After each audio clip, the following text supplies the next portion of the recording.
আপনার ভালো দেখতে পারেন, এরকম বহু লোক আছে না? এই হিংসা করলে অনেক সময় বদনজর লাগে, বদনজর। আপনার ভালো কিছু হতে আরেকজনের জ্বালা পড়া শুরু হয়েছে, এর কারণে অনেক সময় মানুষ ক্ষতিগ্রস্ত হয়। বহুবার এই সূরা পড়ে তৎক্ষণাৎ একেবারে পড়ার সাথে সাথে আমি কার্যকরিতা আমার চোখে বহুবার দেখেছি, আলহামদুলিল্লাহ।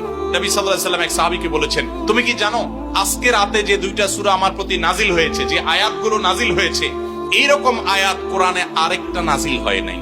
আমার বাসা বাচ্চার কোনো অসুবিধা হলে মাঝে মধ্যে আমার মিসেস বলতেন যে একটু দোয়া পড়ে খুদাও তো।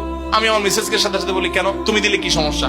অনেক সময় বাচ্চাকে নিয়ে আসেন, হুজুর একটু তাকে দোয়া পড়ে ফু দিয়ে দেন, একটু পানি পড়ে দেন। আমরা কি দোয়া পড়ি আজকে সেটা আমি আপনাদের সামনে ফ্ল্যাশ করে দিলাম, জানিয়ে দিলাম। আপনার যদি কোনো বিপদ হয়, আজকে অনেক ভাই প্রশ্নে লিখেছেন, অনেক সময় মানুষ বলে, ভাই আমার বাচ্চাটার এই সমস্যা, আমার ওই ওয়াইফের এই সমস্যা, আমার স্বামীর এই সমস্যা, আমার এই সমস্যা, আমরা আল্লাহর কাছে আশ্রয় চাইতে জানি না। আজকে শিখে যান, এই 2টা সূরা নাজিল হওয়ার যে প্রেক্ষাপট, সেই ঘটনা শুনলে আমাদের ঈমান আরো বেড়ে যাবে ইনশাআল্লাহ। নবী সাল্লাল্লাহু আলাইহি ওয়াসাল্লাম একবার অসুস্থ হয়ে পড়েছেন, এবং অসুস্থতাটা এত মারাত্মক ছিল যে আমাদের আয়েশা রাদিয়াল্লাহু তাআলা বলেছেন, অনেক কাজ তিনি করেন নাই, অথচ তিনি বলতেন তিনি করেছেন, মানে তার মনে হতো তিনি করেছেন। আবার অনেক কাজ তিনি করেছেন, তিনি ভুলে যেতেন। মানে এরকম একটা অবস্থা তার তৈরি হয়েছে যে স্বাভাবিক না অস্বাভাবিক, আমাদের অনেকের হয়। তখন নবী সাল্লাল্লাহু আলাইহি ওয়াসাল্লাম বিভিন্ন তখনকার যে চিকিৎসক ছিল তাদের সহযোগিতা নিয়েছেন, বিভিন্ন ট্রিটমেন্ট করেছেন, কিন্তু কোনোভাবে কোনো কাজ হচ্ছিল না। আল্লাহ রাব্বুল আলামিন তার নবী সাল্লাল্লাহু আলাইহি ওয়াসাল্লামের চিকিৎসার জন্য 2জন ফেরেশতা পাঠিয়েছেন। তাদের একজন ফেরেশতা নবী সাল্লাল্লাহু আলাইহি ওয়াসাল্লাম স্বপ্নে দেখছেন যে একজন ফেরেশতা তার মাথার কাছে এসে দাঁড়িয়েছে নবী সাল্লাল্লাহু আলাইহি ওয়াসাল্লামের, আরেকজন ফেরেশতা নবী করিম সাল্লাল্লাহু আলাইহি ওয়াসাল্লামের পায়ের কাছে এসে দাঁড়িয়েছে। মাথার কাছে যে ফেরেশতা দাঁড়িয়েছেন, ওই ফেরেশতা পায়ের কাছে থাকা ফেরেশতাকে জিজ্ঞাসা করছিলেন যে এই লোকটার কি হয়েছে, অর্থাৎ নবী সাল্লাল্লাহু আলাইহি ওয়াসাল্লামের কি হয়েছে।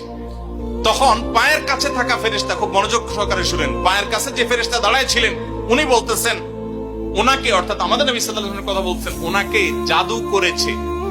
পায়ের কাছে থাকা ফেরেশতা এটা বলার পর মাথার কাছে থাকা ফেরেশতা আবার জিজ্ঞাসা করলেন, কে জাদু করেছে?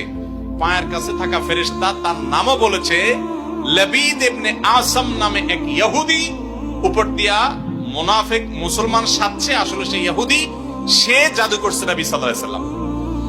এটা বলার পর আবার মাথার কাছে ফেরেশতা জিজ্ঞাসা করলেন, জাদুটা কোথায় আছে, কিভাবে করেছে? তখন বলা হলো যে চুলে জাদু করেছে, জাদুর মন্ত্র পড়ে চুলে গিরা দিয়েছে, গিরা দিয়ে জাদু করেছে।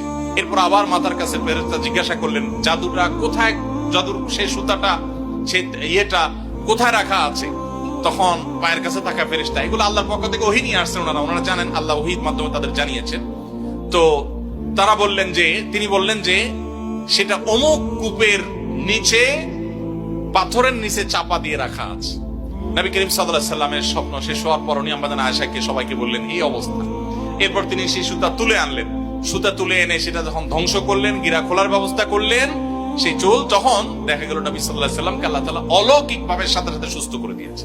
আপনি কোন আলিমের কাছ থেকে দোয়া দুরূদ পড়িয়ে নিতে পারেন, পানি পড়া নিতে পারেন, তেল পড়া নিতে পারেন, শরীরে ফু দিয়ে নিতে পারেন, এগুলো জায়েজ। রুকিয়া, ঝাড়ফুঁক বলে এগুলোকে, কোরআন আয়াত দিয়ে এগুলো করলে অসুবিধা নেই ঝাড়ফুঁক করা।